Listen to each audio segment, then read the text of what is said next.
ხო, მოგესალმებით. დღეს ჩვენ ვაგრძელებთ საუბრებს იობის წიგნზე და დღეს 31 თავი უნდა წავიკითხო.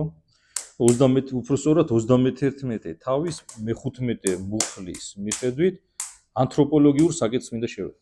ანთროპოლოგია არის სწავლება ადამიანის შესახებ. იობი ასეთ კითხვას სვავს. განა ვინც მე შევქნა მუცელში, მანვე არ შექმნა იგი, ანუ ნებისმიერი ადამიანი, რომელიც იქნება ღვთისმიერ, ხო? ადამიანის შესაქმის შესახებ საუბარია დაბადების წიგნში, ხო? დაბადების წიგნის პირველ და მეორე თავში საუბარია თუ როგორ შექმნა ღმერთმა ადამიანი. ჩვენ იცით რომ ხილული შესაქმე 6 დღე გრძელდებოდა და მე-6 დღის ბოლოს ღმერთმა ასე წერია წმინდა წიგნში, აიღო მიწისმტვერი, მიწისმტვერიდან გამოძერწა ადამიანი, ჩაბერა მასში უკვდავი სული და იქნა ადამიანი სულად ცხოველად, ხო? ანუ ცოცხალ არსებად იქნა, ღვთის ხატად შეიქმნა ადამიანი და ჩვენ ვიცით რომ ადამიანის მიზანი უნდა იყოს რომ გახდეს ღვთის მსგავსი. ყველა ადამიანში, ნებისმიერ ადამიანში არის ჩადებული ღვთის ხატება და თითოეულ ჩვენთაგანზეა დამოკიდებული დავემსგავსებით თუ არა უფალს. რაც შეეხება ადამიანის შექმნის შესახებ სწავლება, მოცემული აქვს ძალიან ბევრი წმინდა მამას, დასრულებული ფორმით შეიძლება ითქვა და ყველაზე მეტად ავტორიტეტულად ითვლება დოგმატური სახელმძღვანელო მართლმადიდებლური სარწმუნოების ზედმიწევნითი გადმოცემა, რომელიც შეადგინა წმინდა მამა იოანე დამასკელმა. წმინდა იოანეს ასეთი რაღაცა უწერია, რომ ზოგიერთს მიაჩნია, რომ ასე ამბობს წმინდა იოანე, რომ ჯერ შეიქმნაო სხეული, მერე მასში ჩაიბერა სული, რაც არისო სიცრუე. წმინდა იოანე ამბობს დამასკელი და მასთან ერთად მთელი ეკლესიის უმრავლესობას მიაჩნია, რომ ადამიანის სული და სხეული შეიქმნა ერთად. არ უნდა იფიქრო, ჯერ შეიქმნა სხეული და მერე შეიქმნა სული. არა, ერთად შეიქმნა სული და სხეული. არსებობდნენ ერეტიკოსები, რომლებსაც მიაჩნდათ, რომ არსებობდნენ გონიერი სულები, ჯერ და მერე ისინი ჩასახდნენ ადამიანებში სულის წინარე არსებობაზე იყო ასეთი სურსავლება. ერთ-ერთი ამ სულების წინარე არსებობის ერთ-ერთი ფუძემდებლად ითვლება ერეტიკოსი ორიგენე იყო ასეთი სწავლული ადამიანი, რომელსაც ძალიან ბევრი ნაშრომი აქვს დაწერილი და მას მიაჩნდა, რომ ჯერ შეიქმნა სულები და მერე შეიქმნა სხეულები. რაც თავისთავად არასწორია, მართლმადიდებლური ეკლესიის სწავლებით ადამიანის სული და სხეული შეიქმნა ერთად. ხო, ახლა რაც შეეხება ვიღებულობს მონაწილეობას ადამიანის შესაქმნაში, ხო? ამასთან დაკავშირებით რამოდენიმე მოსაზრება არსებობს და ახლა შევეცდები ესენი გითხრათ თქვენ. პირველი, ადამიანის სული და სხეული შემოქმედი ღმერთი და თავისთავად შესაძლოა. მაგრამ არსებობს კიდე მოსაზრება, რომ ადამიანის შესაქმნაში მონაწილეობას ღებულებენ მისი მშობლებიც. ხო? და არგუმენტი თუ რატო ითვლება ასე, ან მეორე მოსაზრების მომხრეები ამბობენ, რომ მშობლების შესაქმნაში მონაწილეობის დასტურია, რომ მათი შვილები საკუთარ მშობლებს გვარონ, ხო? ზნეჩვეულებით, ფიზიკურადაც ხო ასეა. ასე სულის შესაქმნაში და ღებულებენ მონაწილეობას. ასეთი მოსაზრებაც არსებობს რა. ხო, რაც შეეხება ადამიანებს, ყველას გვაქვს ერთი ბუნება, ესეც უნდა ვიცოდეთ. მაგალითად, როცა ჩვენ საუბრობთ ადამიანურ ბუნებაზე, ახლა ადამიანო რო თქვენ რომ მოგმართოთ. ხო, ყველა მომხედავთ ახლა რა. არა, ადამიანები იყოფიან მერე პიროვნებებად. ხო ესეა რა. ასე მე როცა ვიტყვი ახლა ათანასე, მერე ვიტყვი ირაკლი მომხედავს, ნინო, ტორნიკე და ასე შემდეგ, ხო? ანუ ჩვენ ყველას ერთი ბუნება გვაქვს ადამიანური, ანუ ცალ-ცალკე პიროვნებები ვართ. ვინ არის პირველ მშობელი ჩვენი, ხო? ამასთან დაკავშირებითაც ასთა სხვადასხვაობა არსებობს, მაგრამ რელიგიური თვალსაზრისით ჩვენ ყველამ ვიცით, რომ ყველა ადამიანი ერთი ადამიანისგან ვიღებთ საფუძველს, ხო ასე? ეს არის ადამი, ხო? ადამიდან შეიქმნა ევა. ესეც არის ბიბლიური სწავლება და ჩვენ ამის შესახებ წმინდა წიგნშიც არის აღწერილი. ახლა რამოდენიმე მუხლით არის ეს გადმოცემული, რომ როცა ადამი შეიქმნა და მერე ადამიანს ღმერთმა დაავალა, რომ ცხოველებითი სახელები დაერქვია და რომ ყველა სახელები დაარქვა ადამმა, თავისი მსგავსი რო ვერ ნახავ მოიწყინა ასე წერია წმინდა წიგნში და ამის შემდეგ ღმერთმა ძილის მაგვარ მდგომარეობაში გადაიყვანა, კი არ ეძინა ადამიანს. ადამიანო ასე ამბობენ მამები, რომ უყურებდაო, როგორ იქმნიდაო მისი გვერდიდან ღმერთი ვევას. ამას უყურებდაო რა. ხო, მაგრამ ეს შექმნა არ იყო ტკივილით.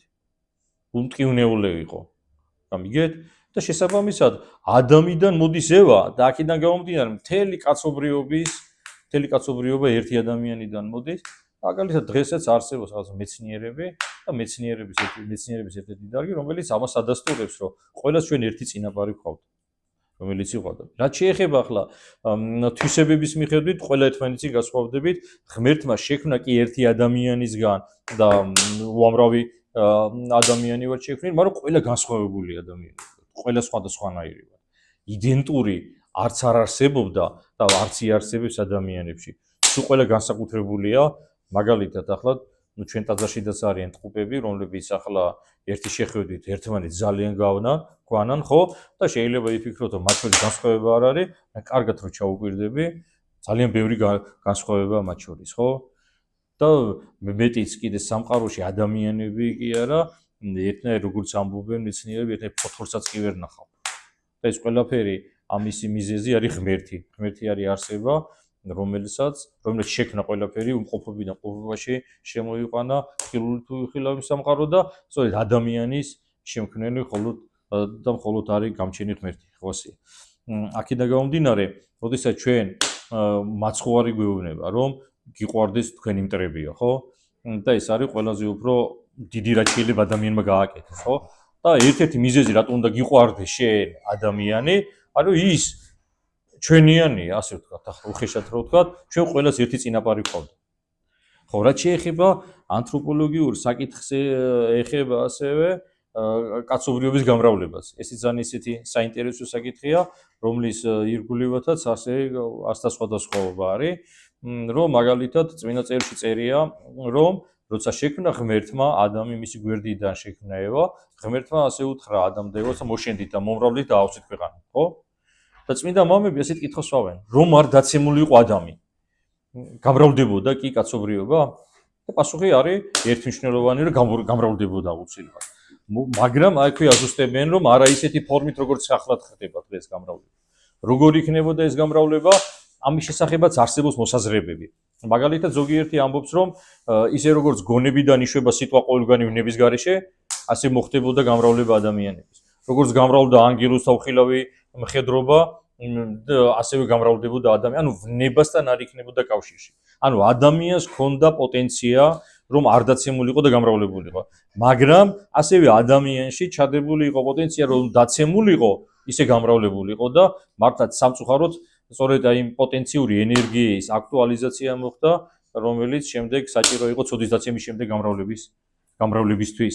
აქედან გამომდინარე, უკვე ადამიანის არჩევანი იყო ის გამრავლების ფორმის შერჩევა, რომლითაც დღეს მრავლდება კაცობრიობა და ესეც გარკვეულწილად ღვთის კურთხევის აღსრულება არის. ადამიანები, რომლებიც ხელოვნურად ცდილობენ, რომ გამრავლებას ხელი შეუშალონ, იქ ღვთის კურთხევის წინ მოწინააღმდეგეები არიან. აქედან გამომდინარე, ისინი ძალიან მძიმე ცოდვაში არიან.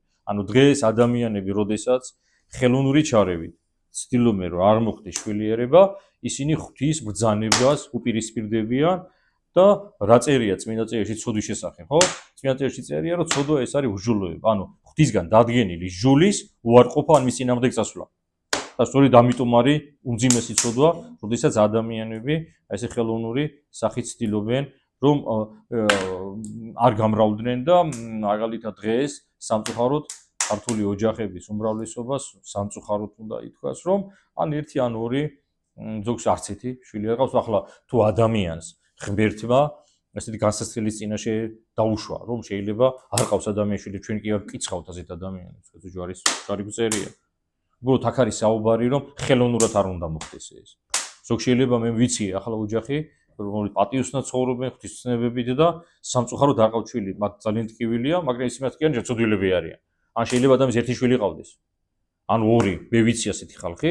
აქ საუბარია იმ ადამიანებს, რომელსაც აძლევს ღმერთი და ისინი არაჩვენი. ესენი ჩადიან მძიმე ცოდვას, თორე ასე ჩვენ ვიცით ეკლესიის ისტორიაში უამრავი ისეთი ადამიანი იყო, არ ყავდა შვილები და ისეთი წმინდა ცხოვრებით ცხოვრობდნენ, რომ მათი შემწეობა და მეუღლება ჩვენ მუდმივად გვჭირდება ღვთის წინაშე. ასე რომ უკლედ აი ამ საკითხზე მინდოდა დღეს მესაუბრა, ღმერთმა მოგცეს ძალა, რომ მივენდოთ უფალს, ღმერთმა მოგცეს ძალა, რომ ღვთის მცნებების მიხედვით ვიცხოვროთ და ის რაც ღმერთმა დაგვავალა და კურთხევა მოგცა, ღმერთმა მოგცეს ძალა, ის ყველაფერი შევასრულოთ ღვთის შიშით და სიყვარულით. ამინ.